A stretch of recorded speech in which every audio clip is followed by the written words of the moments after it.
to begin with the news of the day. And, of course, that is the top 4 being revealed, and namely the 4th seed. I thought I was going to get a free dinner at Barry's. I don't know if you guys saw this. So last night I had tweeted out what I believe to be the top 4 were going to be, which was Washington, Michigan, Texas, and Florida State. Right. Paulie Howard, host of Follow the Money here on the network, VSiN, the sports betting network, responded, said, Barry's on me twice if you nail this. Thought I was going to get it, but ultimately it is Alabama who makes it in as the 4th seed in the college football playoff. Pam, I will give you the floor first. You seem upset about this. You can go in whatever direction you want, but your thoughts on the committee deciding that Alabama should take that final spot over Florida State. I'm a little bummed, honestly. It is kind of overwhelming for me at the moment that I have the emotional effect of FSU being left out is overtaking my excitement that my Texas Longhorns are in with Quinn Ewers behind center. I'm very excited for that matchup. I'm so excited. I can't wait to go to that. I would love to be there in the stands to watch Texas in the semifinal. But JVT and I, we've both been super high on Alabama all season. Yes, I agree that Alabama is the better team. Yes, I agree that they have more weapons. The SEC is kind of important, significance, a big win over Georgia, who's been undefeated the last couple of seasons. That is thrown out the window when you have an FSU team that has been undefeated, and they have been the only team now to be left out of the top 4 of the college football playoff, undefeated as a Power 5 conference. That is unruling, and it's just unnerving that, it erases everything you've done in the regular season out the window. What are you saying to us? Next year, it's going to be worse when we have the 12-team playoff. This is foreshadowing into an SEC team against an SEC team. SEC is always just going to reign supreme. I thought that the playoff, adding more teams to the mix, would kind of alleviate that a little bit. They're telling us now what to expect in the years to come. Yeah, it's all SEC Big Ten because Washington, of course, is on its way to the Big Ten. And here's the thing. So I think what you're kind of hitting on here, because there's a lot of different stuff. And let's go back to last year, because this is the thing that I think drives people crazy for the most part, which is this year we're doing 4 best teams. Yeah. Last year, we weren't doing the 4 best teams. The year in which Cincinnati was allowed into the college football playoff, we weren't doing the 4 best teams. And yet, in the hours leading up to the college football playoff rankings being revealed, all I heard was, we're doing the 4 best teams. It's what we've always done. That's what you've never done. You've never done that to this point. We have had these conversations. That was the big one last year. Again, we talk about it from the Alabama standpoint last season. 2 losses. What did Nick Saban keep doing? Oh, on a neutral, we'd be favored over all these teams. Blah, blah, blah. We're one of the best 4. We should get in. But they did not get in. And yet here we are now. And for some reason, all of a sudden, it is the 4 best teams. Yep. And that is, I think, something that drives people nuts. It's not even the decision to ignore Florida State's resume and what they did and say, hey, you know what, the regular season doesn't really matter. It's more about the inconsistency from which we have seen this. And I was talking with Mike Palm in the moments right before we came on the air, and it's the same thing. You and I were echoing the same sentiment, which is, again, why you should never and why we as networks should never really give them time. There is no point in watching any of the college football playoff rankings being revealed throughout the entire season. Why keep Florida State 4-5 throughout the entire year if at the end you were just going to go, and especially the last couple of weeks, and at the end you were just going to allow Alabama to jump over them in this regard? Those are the things that drive you nuts. Honestly, I'm a little bit infuriated. I'm peeved. I'm peeved because no Power 5 team has ever gone unbeaten, won its conference title, and then failed to make the playoff. And it is just a big slap in the face to the college football. They have failed the game. They failed the sport, and it's unnerving. It really is unnerving. As much as I love college football, and I'm as excited as I am for Texas, and as much as I have grown to love Alabama from a personal perspective, because I feel like we've grown with them every Saturday talking about them in such depth. It's just not. It's unfair. And Jordan Travis, he's not the one who won 13 games. It is the team, and they have now. You're going to talk about the second. Go ahead. Continue. The third string quarterback. Go ahead. Well, so here's the thing, Caesar. Could we pull up Johnny Velo's numbers? Because here's the other part that I think is flawed when it comes to these arguments, right? Which is, it's got to be the 4 best teams.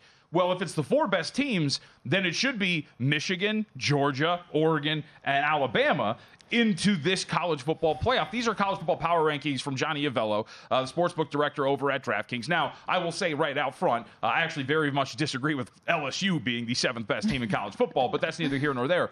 But if you're looking at this, because people keep making the argument, Well, would you bet Florida State against Alabama? Well, that's not the case, because if you're going to make that argument, then Oregon, a team that lost twice to Washington, would be in ahead of them if you're going by the rank, by the power rating, or by the Vegas rating, if you will. So I think when you look at just all of this, when we get down to it, we'll get to the lines here in just a second as we end this one, because there's no need to talk about it any longer, right? We're here.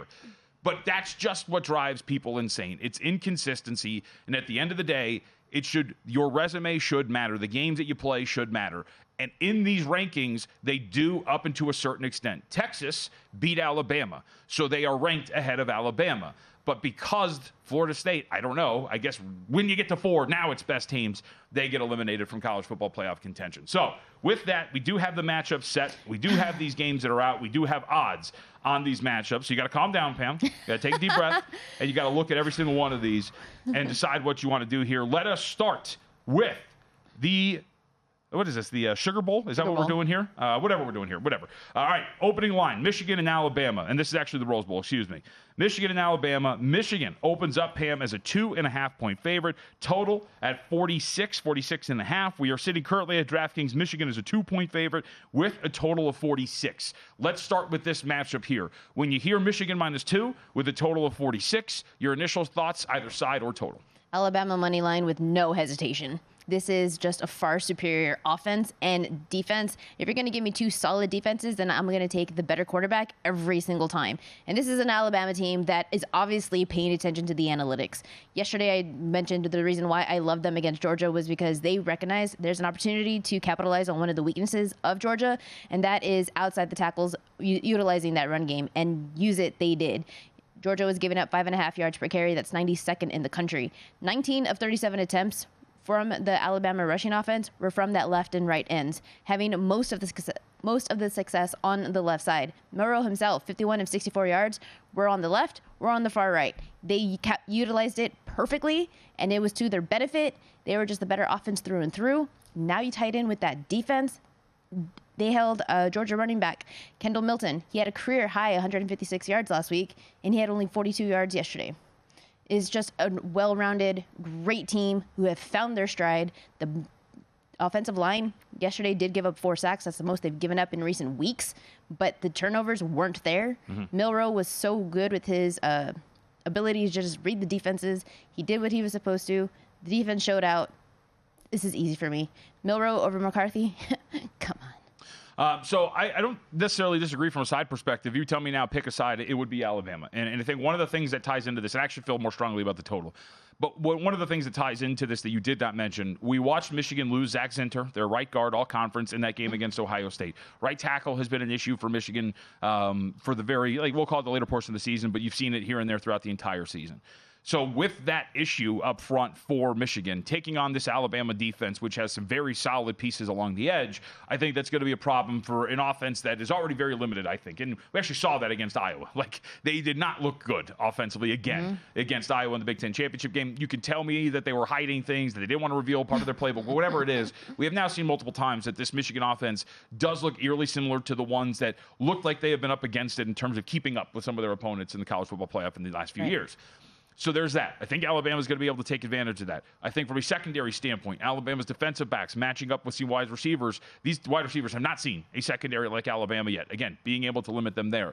On the flip side, I do think Michigan is a legitimately good defensive team. It's the one question I don't have about Michigan here. Correct. And so there's going to be, I think, an ability to contain Jalen Milroe and this defense to a certain extent. Because I thought yesterday, watching Alabama and Georgia, one of the things that was very shocking about the loss was Georgia in the miscommunications defensively. They were all over the place. The wheel route out of the backfield where there's nobody for like 10 yards. The final touchdown on the crossing route where there's not a Georgia defender that comes in the camera shot for like 10 feet. It was shocking to see how badly they were playing from a communication standpoint. Michigan's not going to do that. And so when I put all these things together, I'm going to sit back, see if the market's going to bet this thing over, but I'm going to bet this game under. I think that this is one of these games that, unlike like SEC championship game or other those where you get all these good athletes on the field and they tend to go over, I think that these two strengths are good enough defensively and the issues with Michigan on offense that I'm willing to look at this game under and have a stronger opinion about betting this under than I would about taking Alabama as a side, although I do believe they are the side here. I love Alabama's defense. We've been high on them all season long. The only argument to make for anybody who's maybe interested in backing Michigan, and the argument that Georgia fumbled all over themselves yesterday with miscommunication, yes, but how much of that also was contributed by some of the injuries at the key position players? All of them, a majority of the wide receiver core came into this a little bit banged up. Ra Thomas was not in the lineup. The right tackle was Ratledge, he was coming into this with an injury, and then also Ladd McConkey, he had a brace on before the game, yet he still played, and when you saw him out on the field, he was limping, he was not 100%. Even Brock Bowers, he had a couple of spots where you're like, okay, he's not healthy. It wasn't a healthy receiving core, which is potentially where all of the miscommunication came from, because that's all of his wide receiver groups, which is why also we saw Carson Beck struggle against Georgia Tech. It was kind of the same similar situations, but more so, I mean, yes, they still were in it. Michigan, just offensively, to me, just doesn't have what it takes to come out with an outright win. They would have to win with their defense, because I'm not going to trust J.J. McCarthy, who has yet to prove his value yet as a quarterback before Michigan right now. Go to VSiN.com/subscribe to become a VSiN Pro subscriber today.